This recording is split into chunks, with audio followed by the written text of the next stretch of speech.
유다의 왕 아사랴 제50년에 므나헴의 아들 브가히야가 사마리아에서 이스라엘 왕이 되어 2년간 다스리며 여호와께서 보시기에 악을 행하여 이스라엘로 범죄하게 한 느밧의 아들 여로보암의 죄에서 떠나지 아니한지라.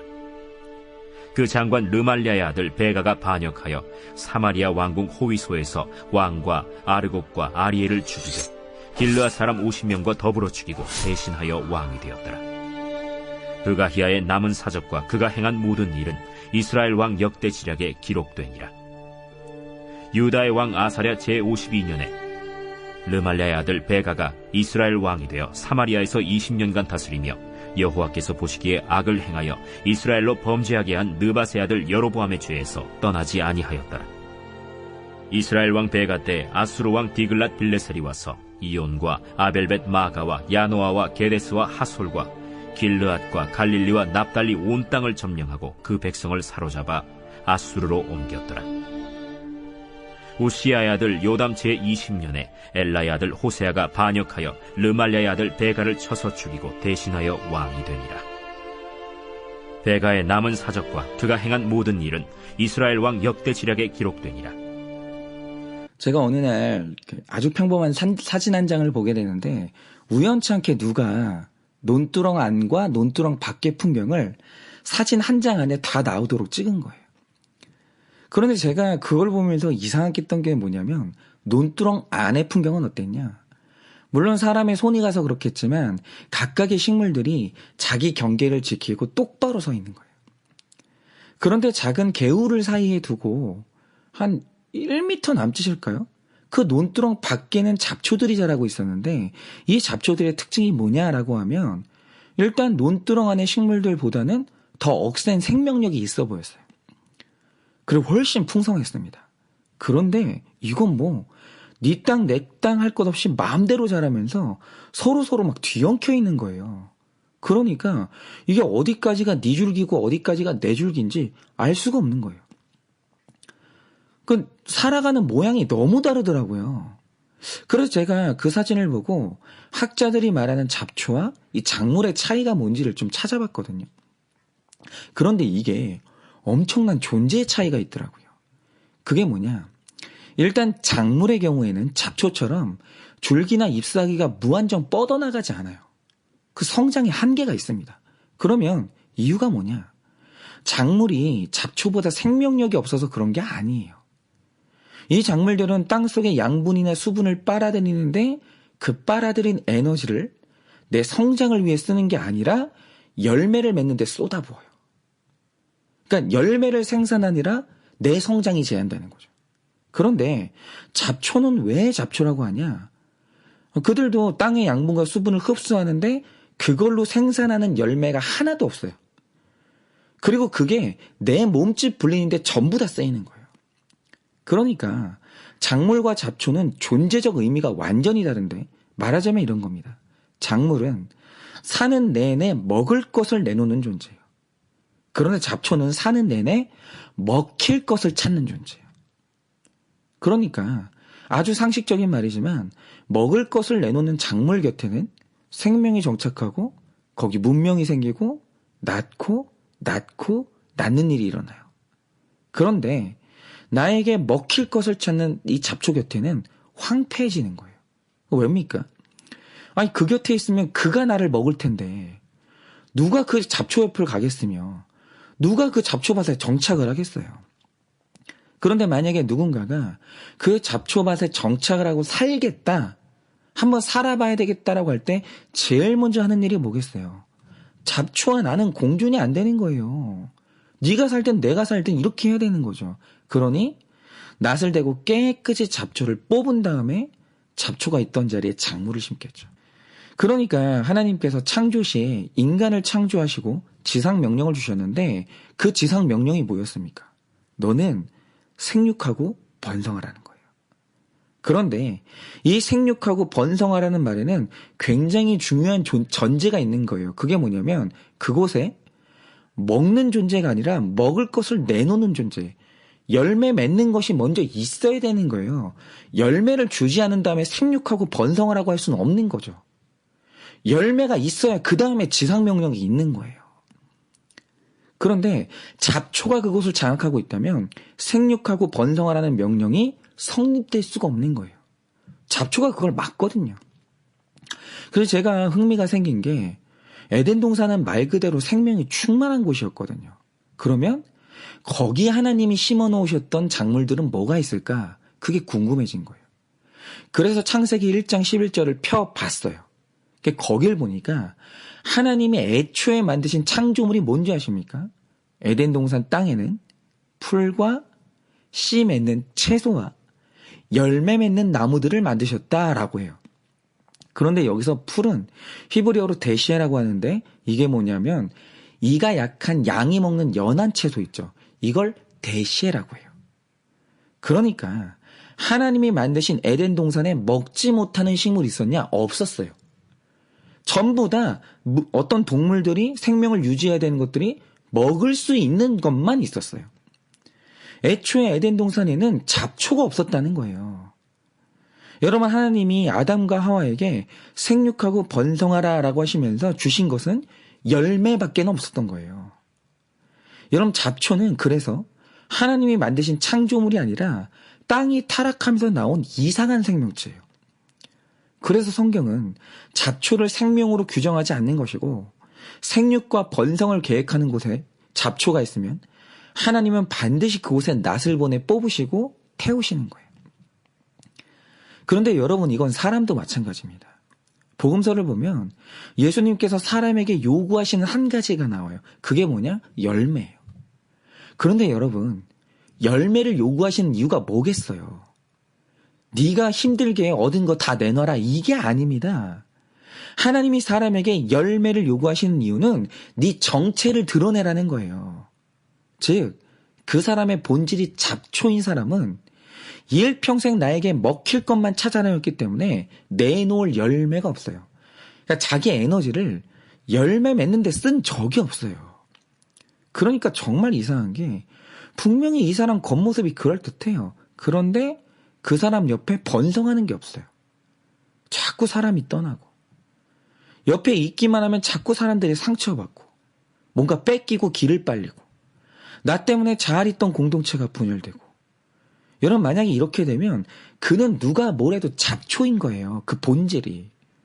그런데 어떤 사람은 자꾸 그 사람 주변으로 각색 병든 자, 귀신 들린 자, 빚지고 환난 당하고 원통한 자가 모이는데 그를 통해 위로받고 살아나는 사람이 있다는 거예요. 그러니까 나에게 에너지가 오는데 그 에너지로 인해서 자꾸 열매가 맺히는 거예요. 그러면 그는 잡초가 아닌 열매 맺는 나무인 거예요.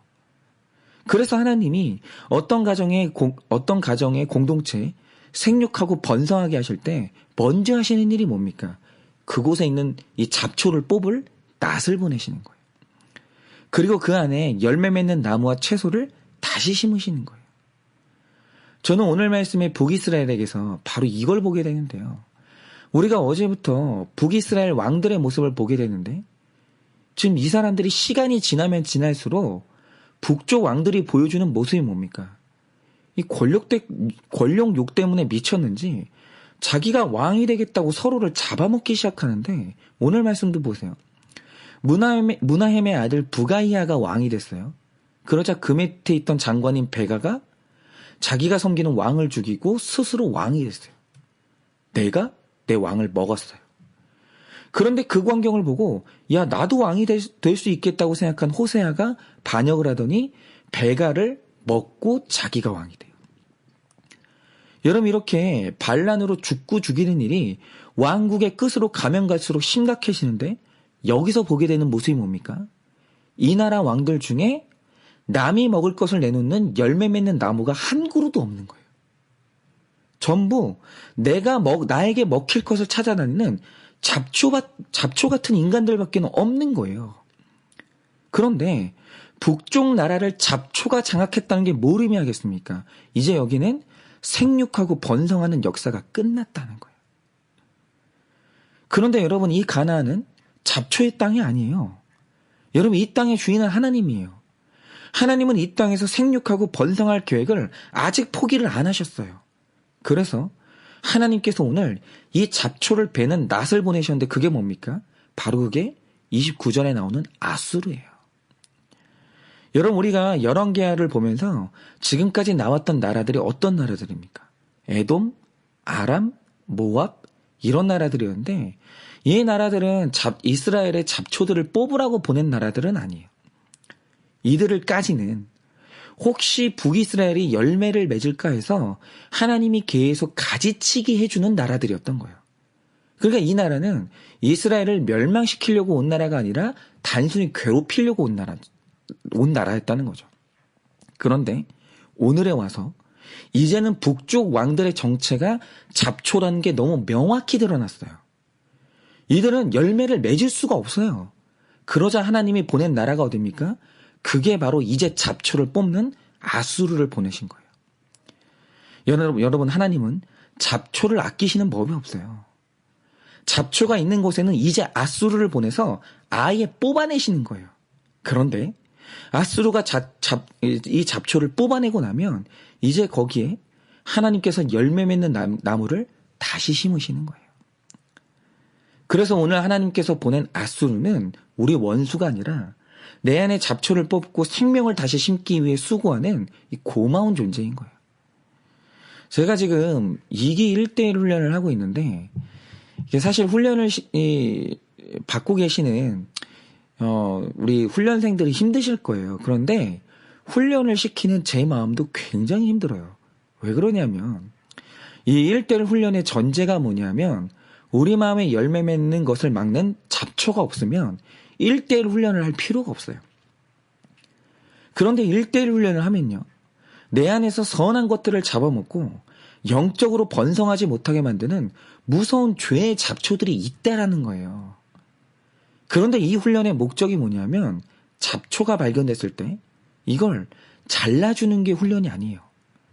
여러분 이 훈련의 목적은 잡초를 뽑아내는 거예요. 그런데 여기서 잡초를 뽑아낸다는 것의 의미가 뭐냐면 이 사람 안에 있는 잡초를 있는 그대로 직면하게 해주는 거예요. 자, 당신 안에 이런 잡초가 있습니다. 보기 싫어도 봐야 됩니다. 이걸 다 보여줘요. 그리고 그 잡초에 대해서 끝까지 회개를 받아내는 거예요. 그런데 이게 훈련을 하다 보면 이게 너무 고통스러우니까 회개하는 척, 잡초를 뽑는 척 하면서 슬쩍 남겨놓는 분들이 있어요. 예를 들어서 입으로는 회개를 하지만 여전히 마음 한구석에 다 내 책임은 아니지 않나 하는 억울한 마음이 있고 회개한다고 말은 했는데 적용은 안 하고 여러분 이런 게 잡초를 뽑지 않고 놔두는 거거든요. 그런데 훈련을 시키는 사람의 의무가 뭐냐면 뽑지 않고 은밀히 놔두는 이 잡초를 분별하고 찾아내고 뽑을 때까지 말씀에 낫을 대는 건데 이때 이게 저의 괴로움이 뭐냐면 이 상대방의 입장에서 나를 보면 꼭 제가 아수르 같을 거 아니에요. 그렇지 않습니까? 그러니까 저도 인종 중독이 있는 사람이라서 상대방이 나를 부담스러워하거나 나를 싫어하면 저는 그게 정말 힘들어요. 그런데 이 훈련을 받는 분들이 때로는 나를 수치스럽게 하는 저 목사가 너무 미울 때가 있고 나에게 모멸감을 주고 수치심을 주는 이 목회자가 너무 화가 나고 때로는 너무 고통스러워서 떠나고 싶을 거 아니에요. 그러니까 그분들에게 자꾸 낯을 휘두르는 제가 생각해도 저 자신이 아수르 같아요. 그러니까 제가 주일날도 훈련을 했는데 저희 훈련생 그 지체한테 너무 두렵고 힘든 숙제를 내줬어요. 그러니까 제가 생각해도 힘든 숙제예요. 그런데 지금 제가 그 숙제 안 할까봐 마치 빚 받아내는 사람처럼 했냐고 하라고 막 다그치고 있거든요. 그러니까 그 지체를 제가 그 지체에게 얼마나 고통을 주고 있으며 제가 꼭 아수르 같을 거 아니에요. 여러분 마찬가지로 지금 우리 삶에는 영혼 구원하는데 가장 쓸데없는 자존심이라는 잡초, 나의 삶을 오픈하는데 방해가 되는 이 욕심이라는 잡초, 이 거룩이 번성하는데 방해가 되는 세상 즐거움의 잡초들이 있거든요. 그런데 오늘 하나님께서 그 잡초를 뽑으려고 보낸 아수르가 있다는 거예요. 굉장히 나에게 고통을 주고 나에게 낯을 휘둘러요. 그런데 그 아수르는 내 원수가 아니라 내가 스스로 뽑지 못하는 잡초를 뽑아주는 고마운 존재고 그가 내 잡초를 뽑아주고 나면 그 자리에 열매 맺는 나무를 심으신다고 그렇게 말씀하십니다. 그러니 오늘도 내 삶의 아수르가 낫을 휘둘러서 내 안에 잡초를 뽑아낼 때 그게 수치스럽고 너무 안타깝고 고통스럽겠지만 그 자리에서 아수르를 미워하지 말고 회개를 이루시기 바랍니다. 그때 하나님께서 내 잡초를 다 뽑으시고 그 자리에 열매 맺는 나무로 다시 심어 나로 하여금 낳고 생명을 번성케 하는 인생으로 살게 하실 줄 예수님의 이름으로 축원을 드립니다.